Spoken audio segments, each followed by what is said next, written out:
Boker Tov. Good morning. Today is Friday, December 22nd, 2017. It's time for a Messianic moment with yours truly, Stephen Brubb. Last week, I don't know if you noticed, but I took off. And the Parsha last week was when Joseph set up his brothers, sent them all back with grain, because this time they'd taken Benjamin. He put his dividing cup in Benjamin's sack, sent everybody out, accused them of stealing. The brothers said, hey, if anybody here has stolen anything from you, sir, we'll put him to death. And then they find out Benjamin was the one with the cup. So, oi, vase, now what do we do?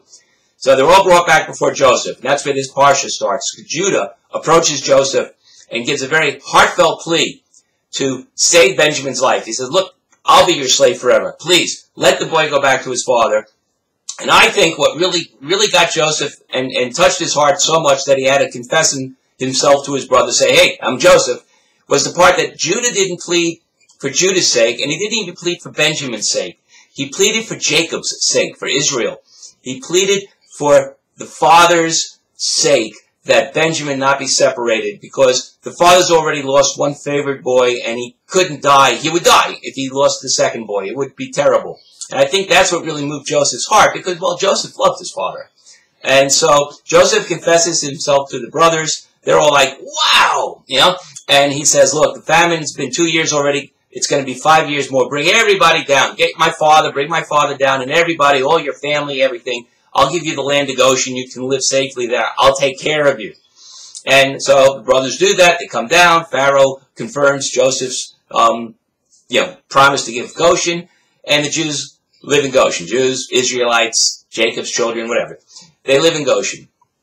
And the Parsha ends with the story about how, at first, everybody in Egypt buying grain from Joseph, which has been stored up, they run out of money. And they say, we have no money, but we're going to starve. What do we do? So Joseph says, well, sell me your cattle, sell me your possessions and everything. And then they do that. Then they still have nothing left. And they say, now what do we do? He says, well, sell me your homes and indenture yourselves. So basically, legally, through Joseph's workings of how the grain is distributed, Pharaoh owns Egypt, everybody. I mean, everybody, the land, the property, the cattle, the people, they're all owned by Pharaoh, except, this is interesting, except for Goshen, because Pharaoh gave Goshen to Jacob and his children and all their possessions. They didn't ever have to buy the grain. They didn't indenture themselves to Pharaoh. They were the only really free people in the entire land of Egypt. So, that's cool. And that's how the Parsha ends. And what I want to talk about today is actually just one very small part, right after Judah's plea, of how Joseph sees and understands his role and God's role and the brothers' role in this whole event. And let's take a look at what that says. And I'm going to use a different transition. We're going to do a circle. Let's see how that works. From the middle. Genesis 45, 5 through 7. And now, do not be distressed, and do not be angry with yourselves for selling me here, because it was to save lives that God sent me ahead of you. For 2 years now there has been famine in the land, and for the next 5 years there will be no plowing and reaping. But God sent me ahead of you to preserve for you a remnant on earth, and to save your lives by a great deliverance. So you see, Joseph understood something. Joseph understood God's in charge. God had everything to do with it. Now, yes, the brothers threw him in a pit. He got sold into slavery, not really by the brothers, because we learned last time, then we read about it, that the Midianites actually pulled him out of the pit and sold him to the Ishmaelites. Yeah, I said I wouldn't try that again, but I did. But I still messed it up. So, the point here is Joseph understood that God's in charge, that God has a plan, and that God's plan will succeed.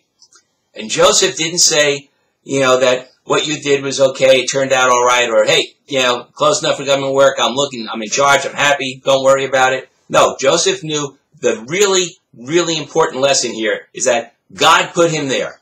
God had all this done. God placed Joseph to save the Jewish people from extinction, because if they hadn't moved out of Canaan, there's a good chance they would have died. You know, so who knows? Maybe the enemy started the famine thinking I can kill the Jews while they're still fresh, you know?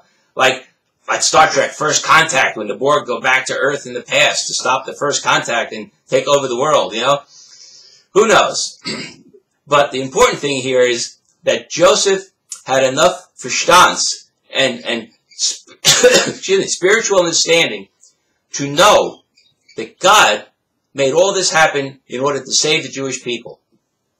And the lesson for us is to see with Joseph's eyes, to see past what is happening. I mean, how many of us have done a really good job and gotten screwed? How many of us have helped somebody who turned their back on us and betrayed us? How many of us have loved unrequited? How many of us have worked very, very hard to be honest and just and do the best we can and had other people take the credit or other people get promoted and we're still doing the best job we can? I mean, I kind of know that. I just, real quick, I was working for Marine Midland Bank many, many years ago, you know, just after the earth cooled. And I was way down below. I was three floors underground behind a man trap with a card entry and a door with a key entry and a code, because I was working with billions, literally billions of dollars worth of securities, processing and transferring it every day. My department was horrible. I was hired to fix it. I fixed it. But my boss was 13 floors above me, and he had some people working for him who didn't know what they were doing. They were losing securities. They had like literally $28,000 they didn't know how to reconcile, so they just kept moving it from one general ledger entry to another, saying, oh, we resolved it, but we have another one over here we're working on. And the boss didn't know, because right in front of his eyes, things were happening he didn't see. They got promoted. I never did, because he never heard from my department, because we ran so smooth. And, of course, that worked out really great, too, because I got so bored I transferred to the IT side and started writing programs, which eventually was a much better thing for me. So I've seen God in my life. But the thing is, you can't see it always as it's happening.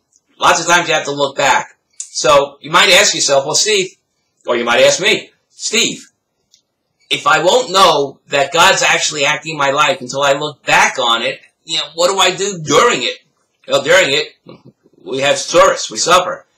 But the point is that you won't see it until you look back. So no. From looking back, from now, look back and see all the times that God's worked in your life. See how where you are now is a result of all the things that God has done to help you get there. And realize and remember that. That's the thing. Remember, that's what faith is. Faith, right? Believing in things unseen. Well, we can't see the future, but we can see the past.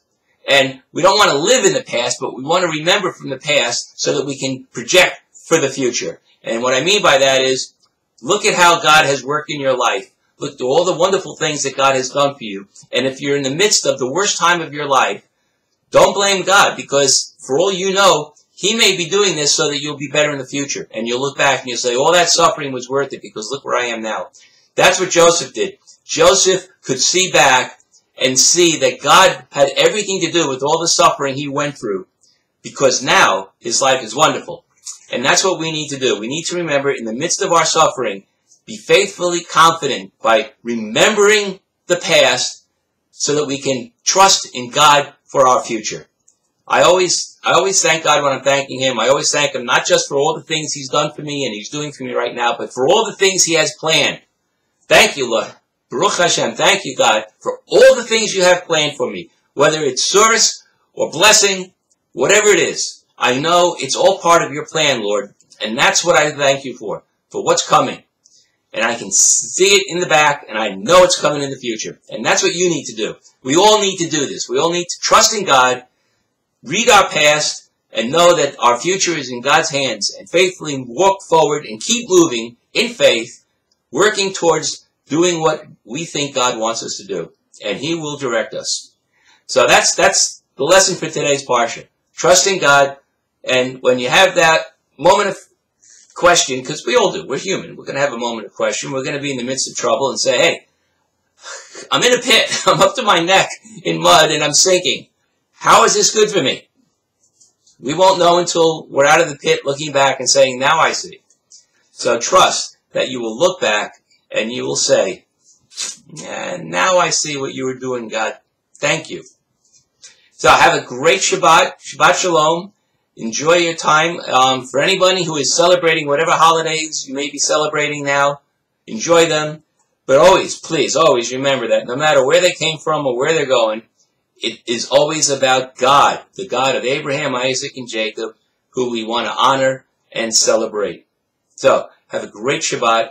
I'll talk to you soon.